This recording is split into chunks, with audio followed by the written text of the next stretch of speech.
Programme میں آپ کو خوش آمدید کہتے ہیں. میں اسد اللہ خان ہوں اور میرے ساتھ عارف نظامی صاحب موجود ہیں. نظامی صاحب، آج نواز شریف صاحب بہت دن کے بعد گویا ہوئے. اگر یہ کہا جائے کہ پہلی مرتبہ کھول کر انہوں نے باتیں کی ہیں تھوڑی بہت، اور اس میں بھی انہوں نے اپنی کارکردگی کا ذکر کیا ہے اور اپنے ساتھ ان کو لگتا ہے کہ جو ناانصافیاں ہو رہی ہیں کسی حد تک اس کا ذکر کیا ہے. آپ کیا کہیں گے خاص طور پر جب وہ یہ کہہ رہے ہیں کہ جی میرے خلاف تو کچھ ثابت نہیں ہوا اور میں نے ایٹمی قوت بنانے میں بڑا اہم کردار ادا کیا، موٹر وے کا جال بچھایا پاکستان کے؟ میں نے اہم کردار نہیں کیا، میں نے دھماکہ میں نے دھماکہ کیا. ایگزیکٹلی. تو کیا آپ کہیں گے؟ یہ باتیں تو کسی حد تک ٹھیک ہیں کہ ایٹمی دھماکہ ان کے دور میں ہوا، اور وہ کہتے ہیں نا کہ failure is an orphan and success is many fathers, یعنی جو ناکامی ہو اس کو کوئی قبول نہیں کرتا، وہ یتیم ہوتی ہے، اور جو کامیابی ہوتی ہے اس سے کئی والدین بن جاتے ہیں. اب آپ کو پتہ ہے کہ یہ جب میاں نواز شریف دھماکہ کرنا تھا تو انہوں نے ایک صحافیوں کا اجلاس بلایا. صحافیوں کا؟ جی. اچھا. اور کہا جی آپ بتائیے کہ دھماکہ کرنا چاہیے یا نہیں. تو اس میں دو لوگ تھے جنہوں نے دھماکہ کرنے کی مخالفت کی. ایک تھے احمد علی خان مرحوم جو ڈان کے ایڈیٹر تھے، اور دوسرے تھے مجیب الرحمان شامی صاحب. اچھا. مجید نظامی صاحب مرحوم نے کہا کہ میاں صاحب اگر آپ نے دھماکہ نہ کیا تو آپ کا دھماکہ ہو جائے گا. اس کے بعد تحریک کا ایسا دھماکہ ہو گیا. اب مجید نظامی صاحب کا دعویٰ یہ تھا کہ دھماکہ میں نے کروایا. میاں نواز شریف کو یہ بات بری لگتی تھی، وہ کہتے کہ دھماکہ میں نے کیا. اس زمانے میں جنرل جہانگیر کرامت تھے، کچھ لوگ کہتے تھے کہ ان کے کہنے پہ ہوا، لیکن یقیناً وہ پرائم منسٹر تھے، ان کو اس کا کریڈٹ جو ہے وہ جاتا ہے. اور یقیناً اس دھماکے کی وجہ سے جب سے پاکستان ایک ایٹمی طاقت بنا ہے، بھارت کو بڑی بڑی پرووکیشنز کے باوجود پاکستان کے خلاف کوئی ملٹری ایڈونچر کرنے کی ضرورت نہیں ہوئی. حالانکہ کارگل جس میں ہم خود قصوروار قرار دیے جاتے ہیں، اس کے مقابلے میں بھی وہ پیچھے ہٹ گئے. تو اس حد تک تو ان کو ٹھیک ہے. موٹر وے بھی انہوں نے بنائی، اس میں کوئی شک نہیں ہے کہ اب اس میں اور بات ہے کہ ناقدین جو ہیں اور ان کے مخالفین کہتے ہیں جی آپ نے کک بیک کے لیے بنائی، کک بیک میں یہ کیا. تو وہ ان کی باتیں جو ہیں ٹھیک ہیں. پھر وہ کہتے ہیں جناب کہ میں نے کراچی کی روشنیوں کو بھی بحال کیا، میں نے ٹیررزم بھی ختم کیا. لیکن وہ اسپیسیفکلی جو دوسری بات کہتے ہیں وہ تو عدالت ہی فیصلہ کرے گی نا. وہ کہتے ہیں کہ میرے خلاف کرپشن کا کوئی الزام ثابت نہیں ہوا. واقعی جو ایک ریفرنس ہے لنڈن کے فلیٹس والا، ایون فیلڈ والا، اس میں کچھ مبہم باتیں تھیں، اور اسی بیسس پہ ان کو اسلام آباد ہائی کورٹ نے بیل بھی دے دی، اور وہ بھی معاملہ طے شدہ ہے.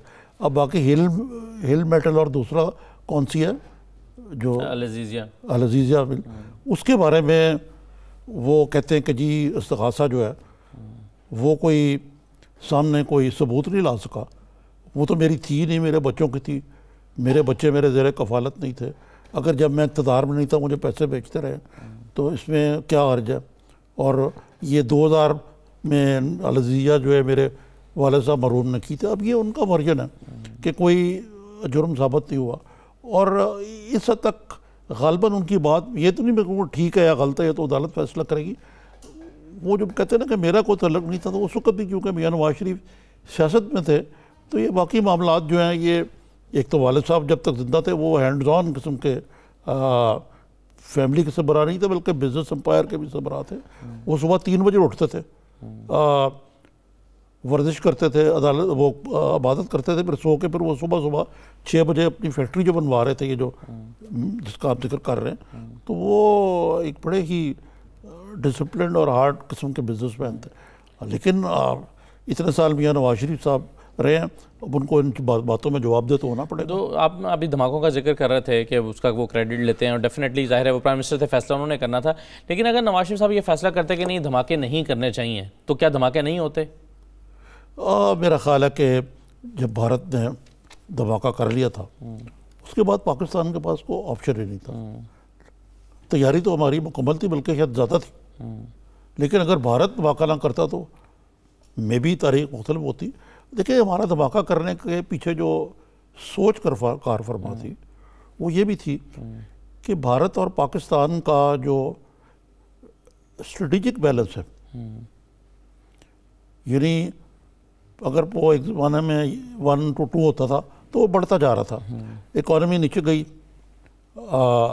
ہم اسلحہ کی دوڑ میں کنونشنل ویپنز میں بھارت کے مقابلہ کرنے کی پوزیشن میں، تو نیوکلیئر پاور بننا ہماری سیکیورٹی کی گارنٹی تھی اور انشورنس تھی، مطلب اس کے علاوہ کوئی چارہ نہیں تھا، یہ نہیں ہونا تھا۔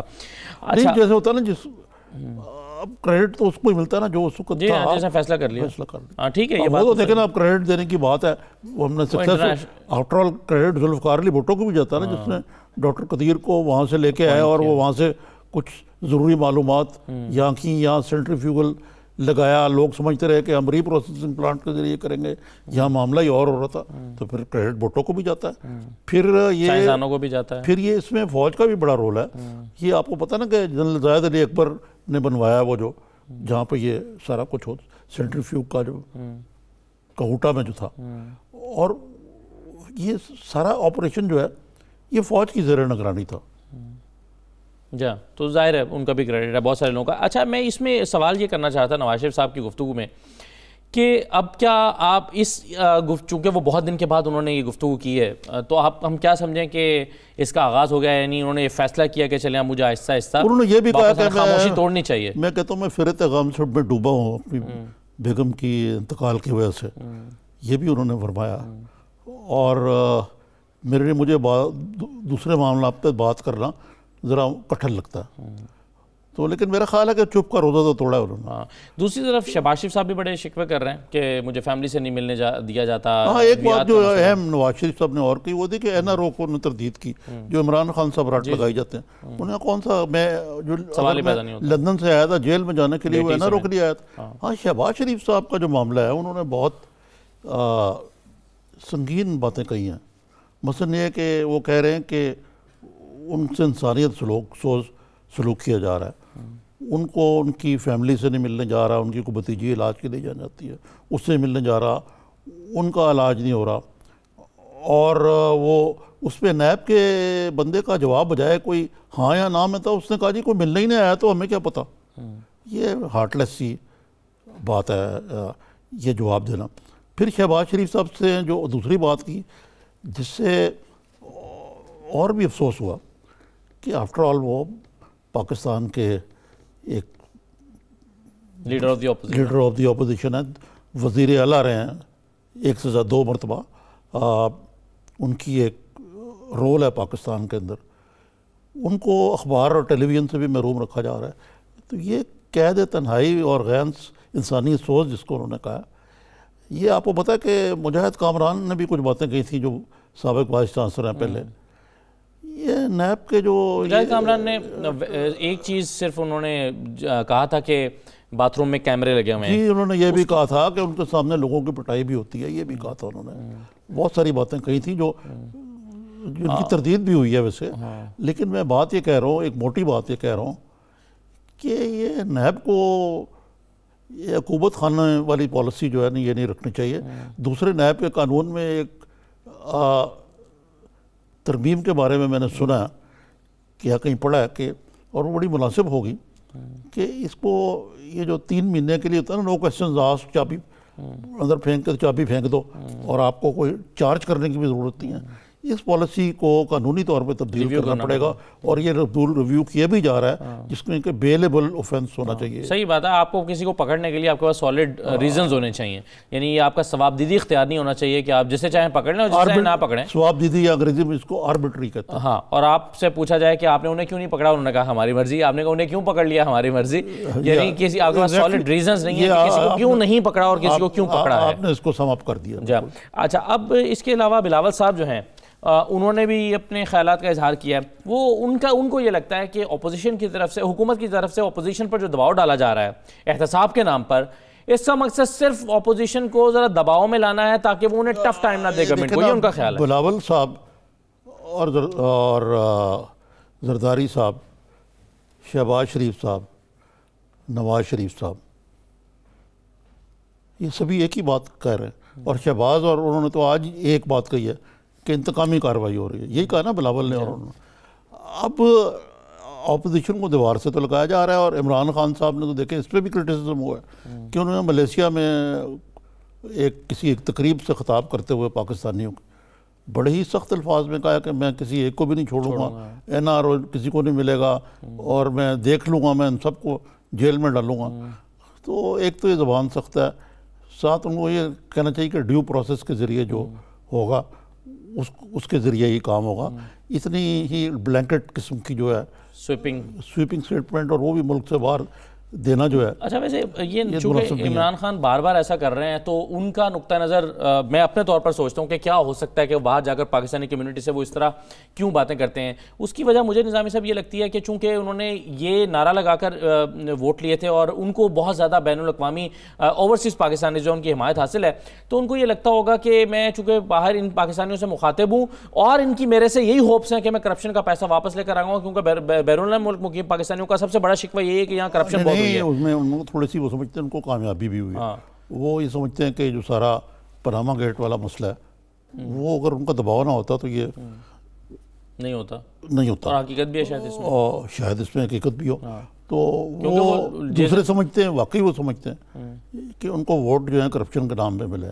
اچھا مطلب یہ ہے کہ ان کو بہرحال چلیں ہم کہہ سکتے ہیں کہ ووٹس ملے ہیں یا نہیں ملے وہ ایک الگ بات ہے. نہیں ووٹ ملے, لیکن نہیں ایک منٹ, ان کو ووٹ ملے پر اتنے نہیں ملے تھے.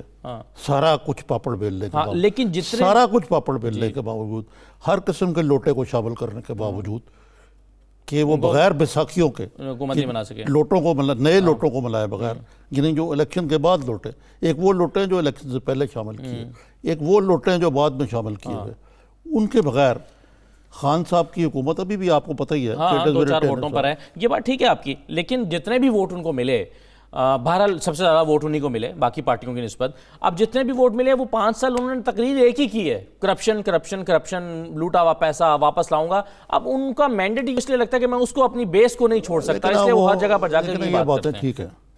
انہوں نے اور بھی بڑے وعدے کیے تھے غربت ہٹانے کا. انہوں نے یہ کہا تھا میں کشکول توڑ دوں گا. میں اور بھی آپ کو وعدے جو ہے نا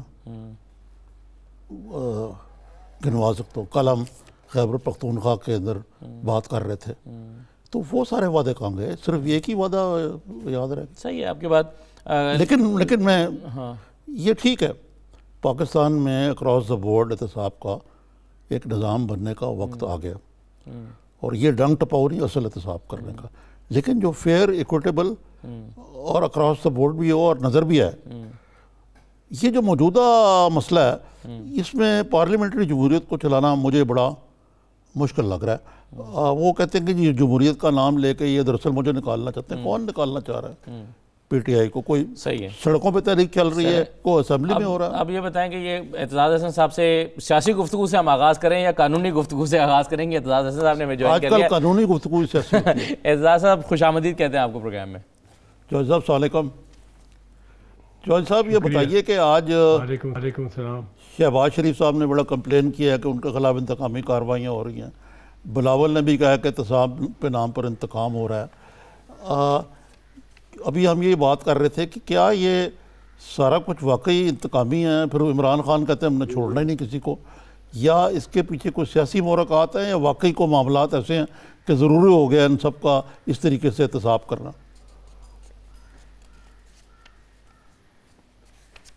احتساب کا جہاں تک تعلق ہے, یہ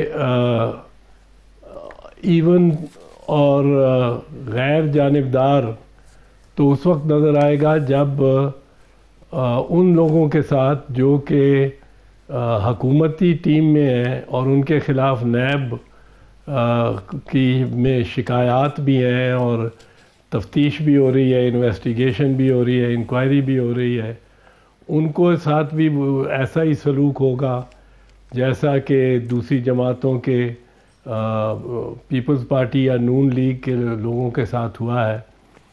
لیکن اس کے ساتھ ساتھ یہ بھی ماننا پڑے گا کہ میاں نواز شریف کے خلاف پورا ٹرائل چلا, پورا ان کی پیشیاں ہوتی رہیں, تفتیش بھی ہو گئی, انکوائری بھی، انویسٹیگیشن بھی، چلان بھی فائل ہو گیا، پوری عدالتی کارروائی بھی چلتی رہی. عدالتی کارروائی سے مطلب ہوتا ہے کم از کم استغاثے کا یہ اطمینان ہے نیب کو کہ اس کے پاس مکمل ثبوت ہے. اس کے باوجود میاں صاحب کو بھی تو کبھی ایک دن اس کنوکشن سے پہلے، سزا سے پہلے ایک دن قید میں نہیں رہنا پڑا، ایک دن ضمانت نہیں کرانی پڑی، ایک دن ECL سے چھٹکارا حاصل نہیں کرنا پڑا. آپ لندن بھی جاتے رہے، واپس بھی آتے رہے اور ٹرائل بھی چلتا رہا. یہ مراعات بھی نون لیگ ہی کو ملی ہیں، پہلے تو نہیں دیکھی گئی تھی کسی کو ملی. لیکن اس کی کثر تو آپ شہباز شریف صاحب میں پوری کر رہے ہیں، یہ آپ سے بریک کے بعد پوچھتے ہیں. صحیح.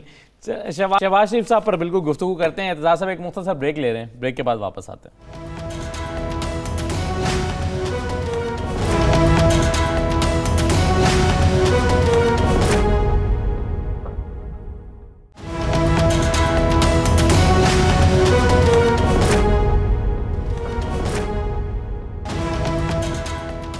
بریک کے بعد آپ کو خوش آمدید کہتے ہیں. اعتزاز احسن صاحب ہمارے ساتھ موجود ہیں. اعتزاز احسن صاحب، شہباز شریف صاحب کے 2-3 اعتراضات ہیں. ایک تو یہ ہے کہ وہ سمجھتے ہیں کہ ان کو گرفتار ہی غلط کیا گیا ہے، بلایا کسی اور کیس میں، گرفتار کسی اور کیس میں کیا اور غیر ضروری طور پر کیا، جبکہ وہ تفتیش کے لیے بار بار آنے کے لیے تیار تھے تو ان کو پکڑنے کی کوئی ضرورت نہیں تھی.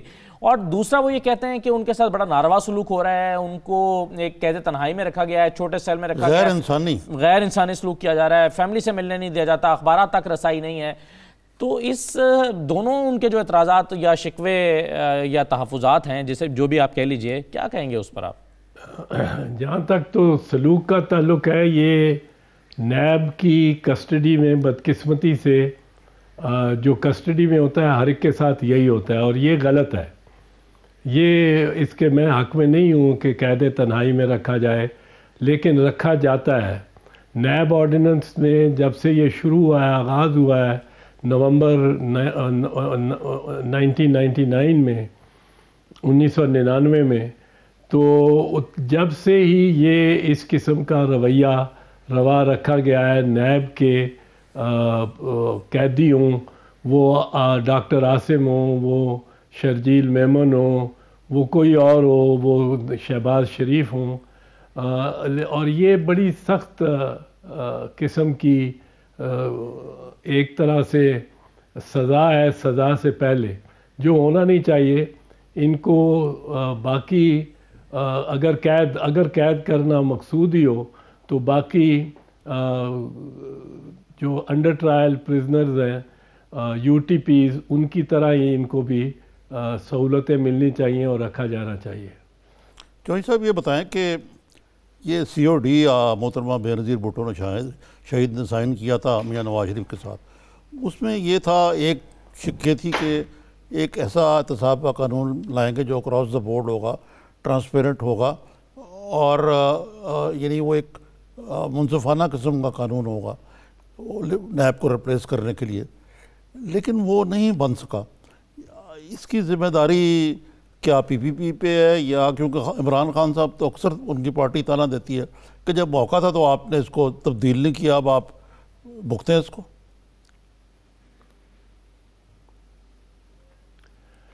حقیقت یہ ہے عارف صاحب کہ پاکستان پیپلز پارٹی نے 2-3 اہم مواقع پہ مسلم لیگ نواز کو یہ پیشکش کی کہ کچھ قوانین ایسے ہیں یا آئینی شکیں ایسی ہیں جن میں تبدیلی لانی ضروری ہے.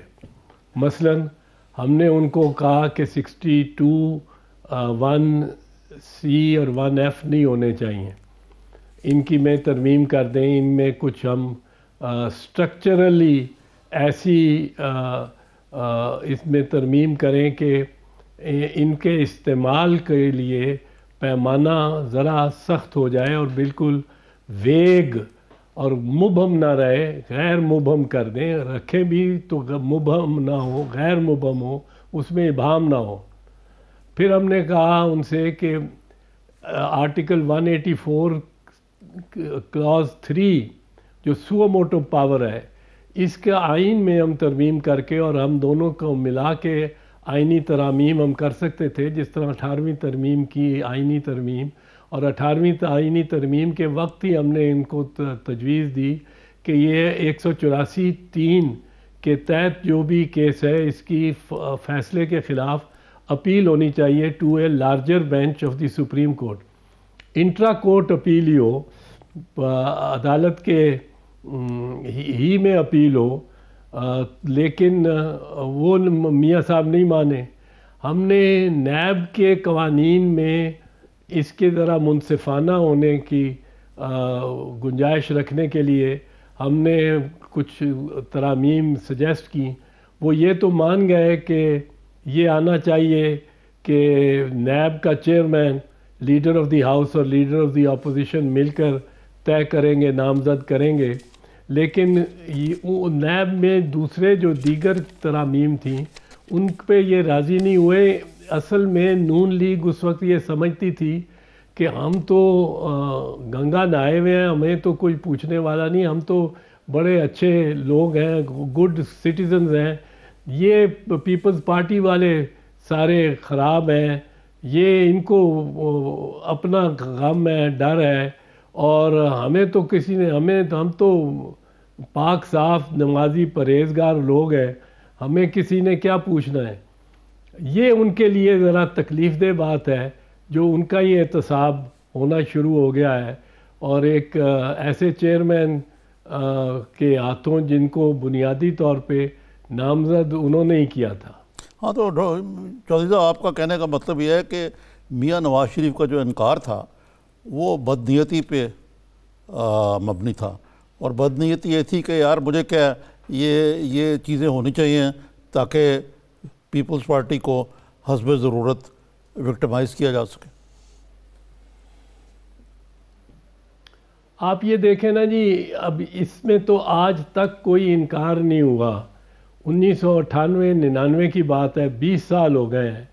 کسی نے انکار نہیں کیا کہ میاں نواز شریف نے ملک قیوم، جسٹس ملک قیوم اور جسٹس راشد عزیز خان مرحوم chief justice of Lahore high court پر دباؤ ڈالا تھا کہ وہ بی بی شہید اور آصف صاحب کو زیادہ سے زیادہ سزا دے اور تمام جائیداد وہ ضبط کریں، تمام جائیداد. اب یہ ٹیپیں چلیں، آڈیو ٹیپس چلیں، ان پہ آصف صاحب اور بی بی شہید بری ہوئے، جن کو سزائیں وہی سزائیں ہوئی تھیں جو ٹیپس میں میاں نواز شریف نے اپنے مخالفین، ان دونوں مخالفین کے لیے چاہی تھیں. اور 3 جج اس کی وجہ سے فارغ ہو گئے. ان ٹیپس کی وجہ سے 3 جج سبکدوش ہوئے.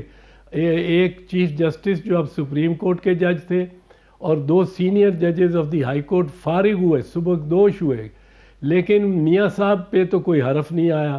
نہ کسی نے شہباز شریف صاحب کی وہ آڈیو ٹیپ لے کے ان سے پوچھا کہ سرور خان کی جو سفارش آپ جسٹس قیوم کو کر رہے ہیں وہ کس لیے کر رہے تھے، کس قانون کے تحت کر رہے تھے، یا یہ کہ بی بی اور آصف کو جو آپ نے سزائیں دلوائیں وہ کس قانون کے تحت دلوائیں. یہ سب کے باوجود سپریم کورٹ پہ حملہ کر کے ان کو کچھ نہیں ہوا. کہا ان کے لیے عدالت نے 10 سال کی زائد المیعاد نظر ثانی کی درخواستیں انٹرٹین کی، بلکہ ان کو ریلیف بھی دی اور ان کی سزا کو معاف کیا. ان کے لیے سپریم کورٹ نے ایک فوجداری مقدمہ، سیریس فوجداری مقدمے کو زائد المیعاد کہہ دیا، جو زائد المیعاد ہو ہی نہیں سکتا. ان کی جانب سے یہ شکایات آنی کوئی انوکھی بات نہیں ہے، پر شکایت جو ہے میاں شہباز شریف کی وہ میں سمجھتا ہوں پھر بھی برحق اور بجا ہے. اس طرح کا سلوک قیدی کے ساتھ نہیں ہونا چاہیے. ٹھیک ہے. اچھا اعتزاز صاحب، ایک چیز تو یہ بتائیے گا کہ ابھی تک جو تاثر ابھرا ہے حکومت کی طرف سے بھی اور اپوزیشن کی طرف سے بھی کہ وہ یہ ہے کہ کرپشن کے نام پر احتساب ہو رہا ہے اور اپوزیشن کو بڑا ٹف ٹائم دیا جا رہا ہے. لیکن دوسری طرف اگر دیکھا جائے تو بہت سارے کیسز جس میں شہباز شریف صاحب گرفتار ہیں یا اور لوگ پیشیاں بھگت رہے ہیں وہ نیب نے انیشیٹ کیے ہیں، اور کچھ کیسز جو ہیں وہ سپریم کورٹ نے اس پر سو موٹو لیا ہوا ہے. تو حکومت کا رول آپ ابھی تک کتنا دیکھ رہے ہیں اپوزیشن کو، جس کو ہم انتقامی کارروائیاں اپوزیشن کے لوگ کہہ رہے ہیں کہ یہ انتقامی کارروائیاں ہو رہی ہیں، اس میں حکومت کی انوالومنٹ کس حد تک ہے آپ کے خیال میں؟ اس کے دو پہلو ہیں بنیادی طور پہ. ایک پہلو کو دیکھیں تو یہ ہے کہ حکومت کی انوالومنٹ تو اتنی ہوتی ہے نا کہ جتنی نواز شریف پہ جو مقدمات ایون فیلڈ کے بنے اور دیگر مقدمات جو العزیزیہ سٹیل مل کا یا وہ دوسرا فلیگ شپ کا جو بنے، یہ ان کی اپنی حکومت کے دوران بنے. یہ ان کی اپنی نواز لیگ کی، نواز شریف کی اپنی حکومت تھی جس دوران یہ مقدمات ان پر بنے.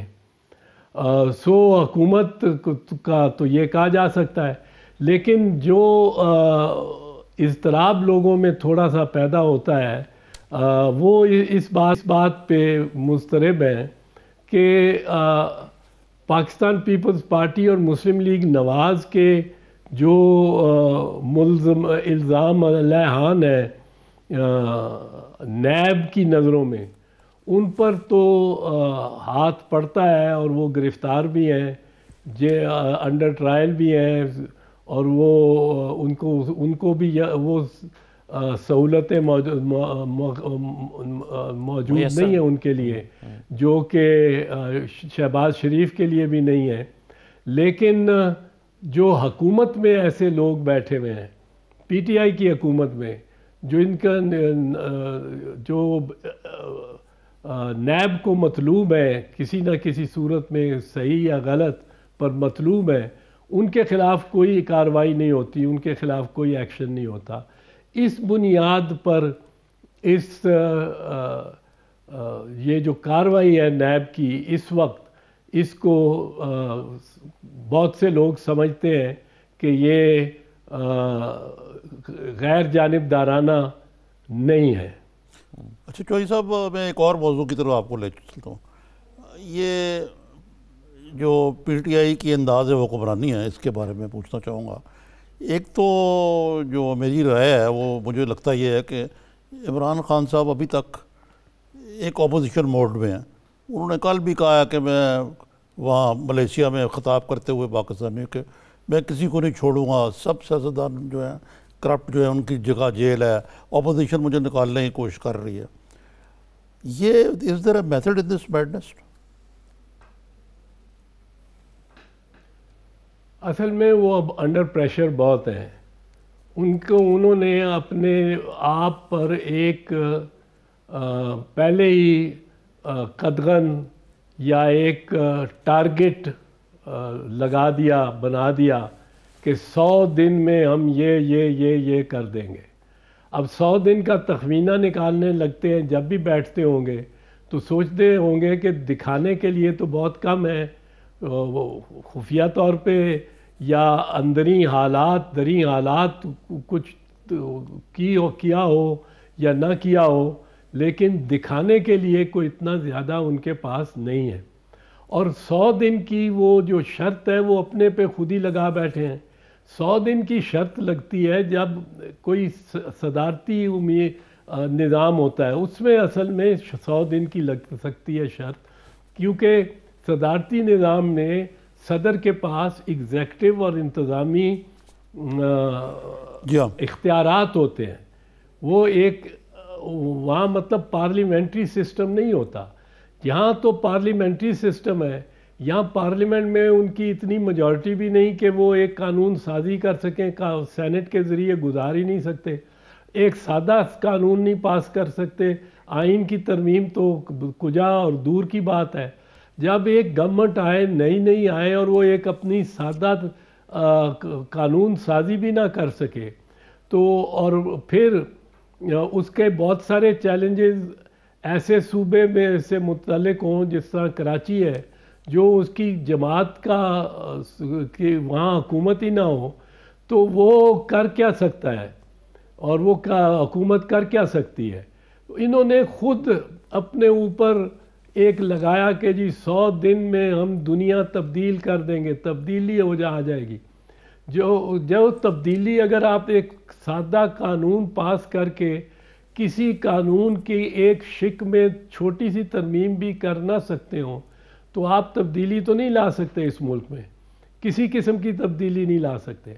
اب میرا خیال ہے کہ عمران خان کو دراصل یہ انٹرنل فرسٹریشن ذرا ہو رہی ہے، اور اس وقت تو ان کا یہ ان کی کیفیت ہوگی مجھے لگتا ہے. اور اگر انہوں نے اپنے اوپر 100 دن کی یہ شرط نہ لگائی ہوتی، دنیا کو کوئی بہت بڑا مارکا دکھا دینا یا مارکے دکھانا 100 دن کے اندر اندر، اور 100 دن کی گنتی شروع نہ کرائی ہوتی، تو میرا خیال ہے پھر وہ شاید اتنی شدید قسم کے تناؤ اور دباؤ کے تحت نہ ہوتے اور اس قسم کی بات نہ کر رہے ہوتے. صحیح ہے. چلیں سر ایک مختصر بریک لینا ہے. میں اوورال سیاسی منظرنامہ بھی ہم آپ سے جاننا چاہیں گے کہ آنے والے دنوں میں کیا بنتا ہوا نظر آ رہا ہے جب اپوزیشن کو سب کو یہ لگتا ہے کہ ہمیں انتقامی کارروائیوں کا نشانہ بنایا جا رہا ہے. ایک تو آپ بتائیے گا کہ آپ کے خیال میں حکومت کی انٹینشن کیا یہی ہے جو ان کے خیالات سے یا ان کے جملوں سے لگ رہا ہے، جو جس کا اظہار ہو رہا ہے، کیا وہی انٹینشنز ہیں؟ اور کیا حکومت کو ڈی سٹیبلائز کرنا اپوزیشن کے بس میں ہے یا ان کے مفاد میں ہے؟ سیاسی منظرنامہ کیا ایسا ہی نظر آئے گا آپ کو یا تبدیلی نظر آ رہی ہے؟ ایک مختصر بریک لے لیتے ہیں، بریک کے بعد واپس آتے ہیں.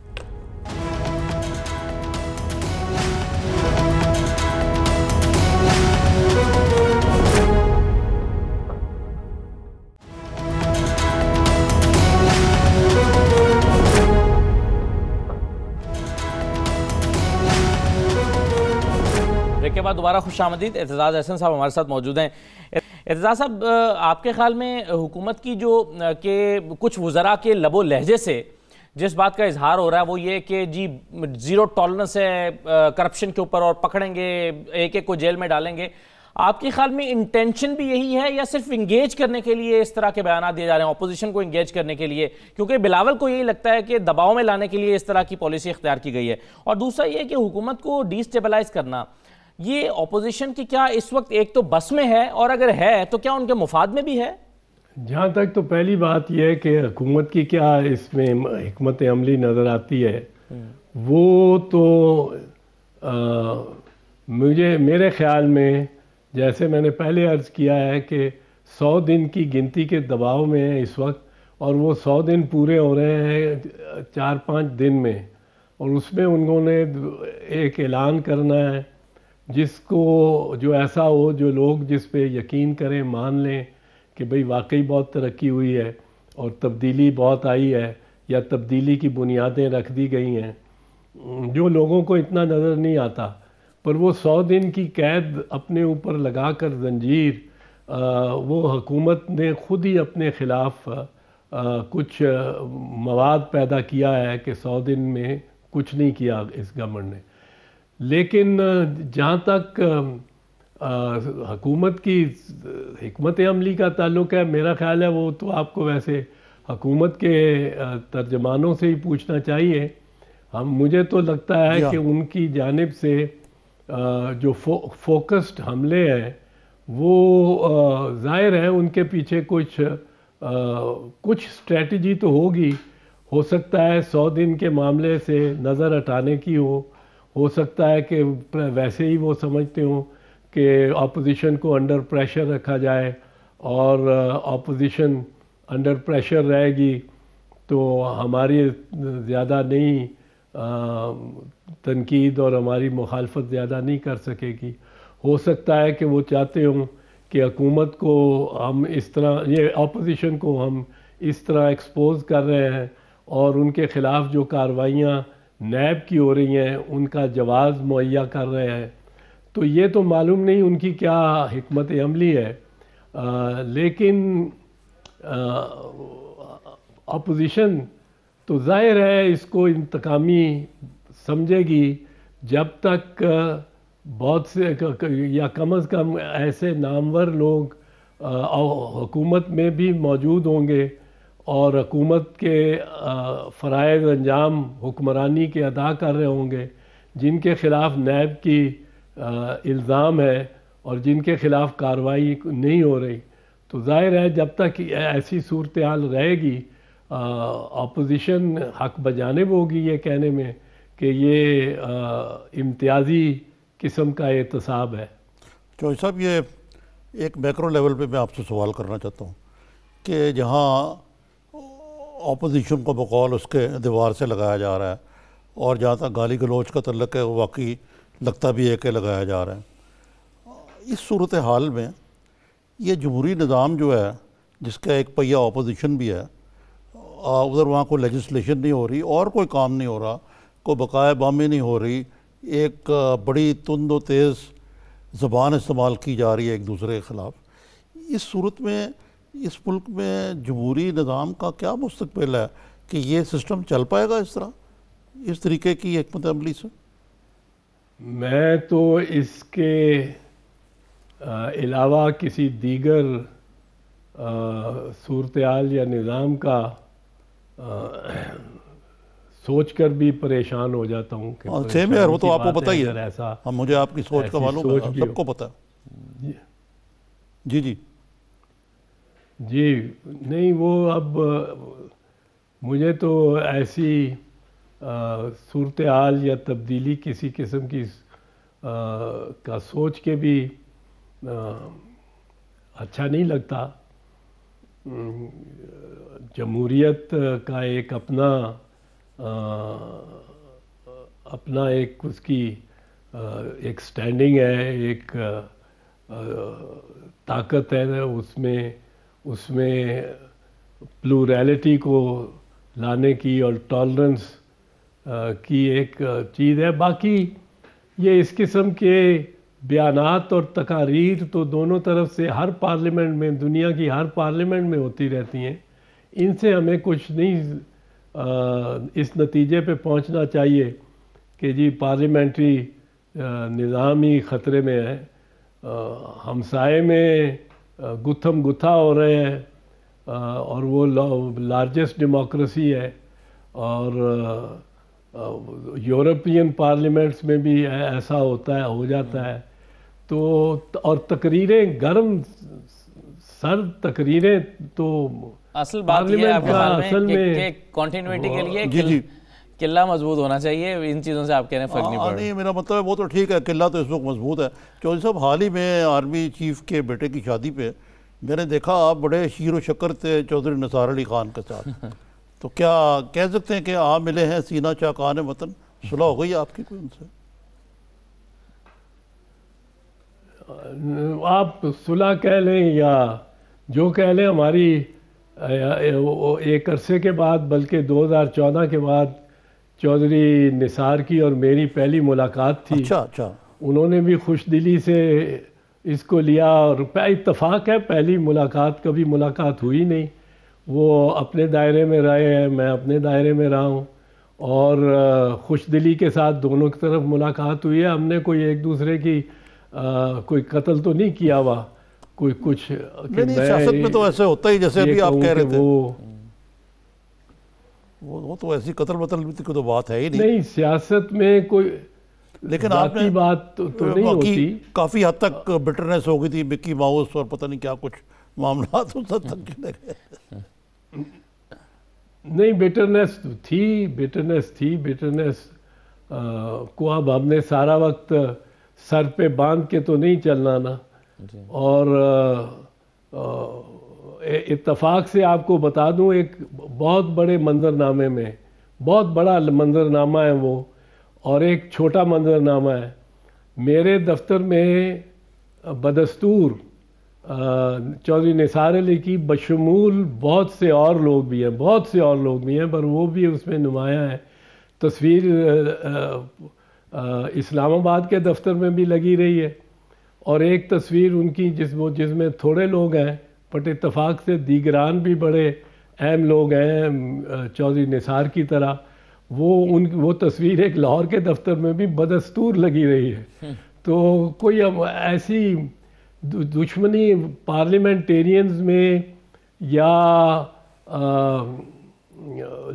وکلاء برادری سے میرا تعلق ہے، ہم وکیل ایک دوسرے کے ساتھ بگڑے ہوئے ہوتے ہیں، جھڑپ رہے ہوتے ہیں ایک مقدمے میں، آپس میں آمنے سامنے، اور نکل کے کافی روم میں جا کے اکٹھے چائے پی رہے ہوتے ہیں، اور پھر واپس آ جاتے ہیں عدالت میں آدھے گھنٹے بعد۔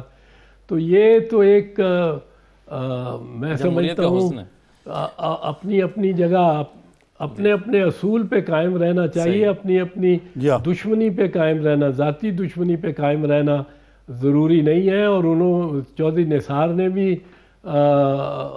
ایک فراخ دلی دکھائی, اور میں تو عادتاً اور شعبے کے حوالے سے, وکالتی شعبے کے حوالے سے, پارلیمانی شعبے کے حوالے سے ایسی گرمی سردی کے بعد ایک دوسرے کے مل جانے کے قائل اور عادی ہیں. لیکن اس میں میں ذرا آپ کو تھوڑا سا اور آگے چلوں. یہ بھی تو وجہ نا کہ اب میں نے پوچھا چودھری صاحب سے, کہنے لگے میری اور نواز شریف کے درمیان کوئی برف نہیں پکڑی. میاں نواز شریف تو آپ کو پتہ نا, وہ انہوں نے جب وہ کسی کو معاف نہیں کرتے تو معاف نہیں کرتے. تو ان کی اور آپ کی, یہ نہیں کہ آپ نے کوئی نواز شریف سے معافی مانگی, لیکن میرا خیال ہے میاں نواز شریف کے بارے میں وہ بڑی مشکل سے اس رائے میں پہنچے جو آپ پہلے پہنچ چکے تھے. لیکن انہوں نے مجھے ایک اور دلچسپ بات کہی, یہ میں آپ کی رائے لینا چاہتا ہوں اس معاملے میں. انہوں نے کہنے لگا کہ میاں نواز شریف میری بات مانتے اور جی ٹی روٹ کا روٹ کا لینے کی بجائے, جی ٹی روڈ کا روٹ لینے کی بجائے اگر موٹر وے پہ آرام سے گھر بیٹھ جاتے تو آج ان کی پارٹی برسہ اقتدار ہوتی. کیا آپ اس سے متفق ہیں ان کے تھیسس سے؟ بات تو بادی النظر میں درست ثابت ہوتی ہے. ایک وقت یہ یقیناً تھا, یہ میں عرض کر دوں, کہ جس وقت لوگوں میں, مجھے بھی یہ تاثر پیدا ہونا شروع ہو گیا تھا کہ مریم سیاست میں بہت آگے بڑھی ہیں, بڑی نمایاں طور پہ نکلی ہیں, بڑی دلیری اور بہادری سے اپنے والد کی دفاع میں نکلی ہیں. والد گرفتار ہیں اور یہ نکلی ہیں, اور والد پہ مقدمات چل رہے ہیں, پھر بھی یہ جلسے کرتی پھر رہی ہیں, اور یہ نون لیگ کی کامیاب سیاست ہوگی. لیکن میرا خیال ہے کہ چودھری نثار نون لیگ کی سیاست اور اس کی لیمیٹیشنز اور اس کی حدود کو بہت بہتر سمجھتے ہیں, اور اس سے ثابت ہوا ہے. وہ بلکہ میاں نواز شریف سے زیادہ بہتر سمجھے ہیں. میں بھی نہیں سمجھتا تھا کہ جو مریم لائن ہے وہ غلط ہے. میں اس کو بڑا کارآمد اور بڑا صحیح اور سمجھتا تھا, اور کہا بھی تھا ایک دو دفعہ. لیکن میرے خیال میں بادی النظر میں چودھری نثار مسلم لیگ کے بارے میں چودھری نثار کا تجزیہ جو ہے, اور جس نتیجے پہ وہ پہنچے ان معاملات میں, وہی درست ثابت ہوا نظر آتا ہے. آپ کہہ رہے ہیں کہ یہ سسٹینیبل نہیں تھی یہ لائن کہ مسلم لیگ کے کلچر میں اسٹیبلشمنٹ کے ساتھ لڑنے کی؟ مسلم لیگ کے کلچر میں یہ نہیں ہے, سسٹینیبل نہیں ہے. مسلم لیگ کے کلچر میں آپ نے دیکھا کہ یہ جو لائن ریزسٹنس کی ہے نا, یہ اس ملک کی تاریخ میں پرولونگ ریزسٹنس کی لائن یہ صرف پاکستان پیپلز پارٹی میں پائی گئی ہے, قومی پارٹیوں میں, یا شاید چھوٹی جماعتوں میں جو ایک صوبے کی جماعتیں ہیں, زیادہ تر اے این پی میں نظر آ جائے گی آپ کو کسی شکل میں. لیکن نیشنل پارٹیز میں سے صرف پیپلز پارٹی نے یہ دکھایا ہے کہ وہ ریزسٹنس کر سکتی ہے, اور پرولونگڈ سسٹینڈ ریزسٹنس. ٹھیک ہے. اچھا اعزاز صاحب یہ بتائیے, ایک ذرا سا مختلف سوال آپ سے پوچھنے والا ہوں. ایک سپریم کورٹ میں درخواست آئی ہوئی ہے کورنٹو میں زلفی بخاری کے حوالے سے, آپ ان کے وکیل بھی ہیں, اور ہفتے کو جو سماعت ہوئی تھی. کورنٹو ہوتا کیا ہے, میرے جیسے نان لائر کو سمجھا دیں. یہ اعزاز صاحب بھی زیادہ بہتر سمجھا سکتے ہیں. اس میں میرا خیال ہے وہ یہ ہوتا ہے کہ آپ نے کسی کو کسی ایسے عہدے پر لگایا جس کا وہ اہل نہیں ہے. مختصر سادہ الفاظ میں یہ ہے. تو اب اس میں اعزاز صاحب آپ کے میں نے دلائل بھی سنے عدالت میں, آپ نے بڑے زبردست طریقے سے ان کا کیس, اور اس سے چیف صاحب جو ہیں وہ کسی حد تک متفق بھی دکھائی دیتے تھے, اگری بھی کر رہے تھے مختلف پوائنٹس پر. لیکن پھر کیا ہوا, زلفی بخاری صاحب کو ڈاکی بڑی شدید ڈانٹ ڈپٹ کس بات پر ہوئی آپ کے خیال میں؟ کیا ہوا تھا کہ جس کی وجہ سے آپ کے دلائل حالانکہ اچھے رہے, کیس بھی ان کی فیور میں جاتا ہوا نظر آتا, اتنی ڈانٹ سخت کیوں پڑ گئی انہیں؟ کو وارنٹو پہلے عرض کر دوں, کو کا مطلب ہوتا ہے واٹ انگریزی میں, کیا, اور وارنٹو کا کیا وارنٹ ہے, یعنی کیا جواز ہے آپ کے پاس اس عہدے کو سنبھالنے کا، یہ آپ بتائیں کیا جواز ہے عہدے پہ سنبھالنے کا کو ورنٹو؟ اچھا، اب یہ جواز دینا جس کو کہا جائے جو جواب علیہ ہے وہ اس کو جواب دینا ہے. اب جواب دینے کے لیے رسپونڈنٹ زلفی بخاری کو نوٹس یہ ہوا کہ اس نے اسپیشل اسسٹنٹ کے طور پہ اختیار کیے، عہدہ لیا پرائم منسٹر عمران خان سے، اور وہ اسپیشل اسسٹنٹ کے اس لیے لائق نہیں تھے کیونکہ ان کی ڈوئل نیشنلٹی ہے، وہ برطانوی شہری بھی ہیں پاکستانی شہری بھی ہیں. اس کا جواب میں نے جج صاحب کو دیا کہ ایک تو یہ ہے کہ یہ ڈوئل نیشنل اسپیشل اسسٹنٹ پہ اپلائی نہیں کرتا، یہ آئینی دفتری نہیں ہے، آئین کے تحت یہ اس دفتر کی تشکیل ہی نہیں ہوتی، یہ رولز کے تحت بنا ہے. اور دوسرا یہ کہ زلفی بخاری نے یہ اکوائر نہیں کی، برٹش نیشنلٹی اکوائر نہیں کی. وہ جج صاحب کہنے لگے تو پھر یہ کہ یہ کس طرح ہے؟ میں نے کہا he was born a British national, اور آئین کہتا ہے ہی ہو اکوائرز، جو حاصل کرے کوئی اور نیشنلٹی. اس نے حاصل نہیں کی، یہ تو پیدا ہی برٹش نیشنل ہوا تھا، اس کے بعد اس نے اکوائر کیا ہے تو پاکستانی نیشنلٹی اکوائر کی ہے. اس پہ جج صاحبان ذرا کچھ مطمئن ہوئے تو پھر اعتراض ہوا کہ یہ اس کو منسٹر آف اسٹیٹ کا. جی ڈانٹ کیوں پڑی سر؟ اب میں عرض کرتا ہوں، پھر آیا کہ منسٹر آف اسٹیٹ کا درجہ کیوں دیا گیا. میں نے کہا منسٹر آف اسٹیٹ کا درجہ منسٹر آف اسٹیٹ نہیں بناتا، صرف مراعات منسٹر آف اسٹیٹ والی ملتی ہیں، کوئی نہ کوئی تو پتہ نہیں ہوتی ہیں. تیسری بات پہ آئے کہ اس سے پوچھا کہ کہنے لگے ان سے خود پوچھتے ہیں کہ تمہاری کیا قابلیت ہے. اس نے کہا کہ ایک تو میں کرتے کیا اور قابلیت کیا ہے. اس نے کہا میں بزنس کرتا ہوں برطن میں، اور 100 جو منتخب اور نمایاں مسلمان ہیں یورپ، سارے یورپ کے، ان میں سے مجھے ایک منتخب کیا گیا. تو اس پہ چیف صاحب ذرا برہم ہوئے. انہوں نے کہا کہ تم بڑی تکبرانہ انداز سے بات کرتے ہو، ایروگنٹ آواز سے کرتے ہو، اپنے منہ سے میاں مٹھو بن رہے ہو. میں نے عرض کی، میں نے کہا جناب آپ نے خود ہی تو سوال کیا ہے، وہ بتائے تو اور کیا بتائے، آپ ہی نے تو سوال کیا ہے. اس پہ وہ ذرا اس پہ برہم ہوئے کہ تمہاری باڈی لینگویج ٹھیک نہیں ہے. تو اب میں تو وہ میرے پیچھے کھڑا تھا، اس کی باڈی لینگویج کو دیکھ نہیں سکتا تھا، میں زلفی اور جج صاحبان کے درمیان تھا. پھر انہوں نے کہا تم نے نام زلفی کیوں رکھا ہوا ہے، ذوالفقار کیوں نہیں کہتے؟ اس نے کہا میرا نام ذوالفقار ہے، میں ذوالفقار ہی کہتا ہوں. جج صاحب برہم ہوئے کہ زلفی کہتے ہو. تو بس اس طرح کی باتوں میں پھر کچھ گرمی کچھ تھوڑا سی کھائی چیف جسٹس صاحب نے، اور پھر تاریخ ڈال دی. صحیح، بہت شکریہ اعتزاز صاحب. آپ تو اس جگہ پہ کھڑے ہوئے تھے کہ زلفی بخاری آپ کے پیچھے کھڑے ہوئے تھے اور آپ ان کے ایکسپریشن دیکھ نہیں پا رہے تھے، لیکن میں اتفاق سے ایسے لوکیشن پہ کھڑا تھا جہاں میں ان کے بھی ایکسپریشن دیکھ پا رہا تھا اور چیف صاحب کے بھی. اینی وے، بہت شکریہ اعتزاز صاحب آپ کے پروگرام میں شرکت کرنے کے لیے، اپنے خیالات کرنے کے لیے. آپ کا بھی نظام صاحب شکریہ. یہ ناظرین آج کا پروگرام تھا، فیڈ بیک دیجیے گا. اللہ حافظ.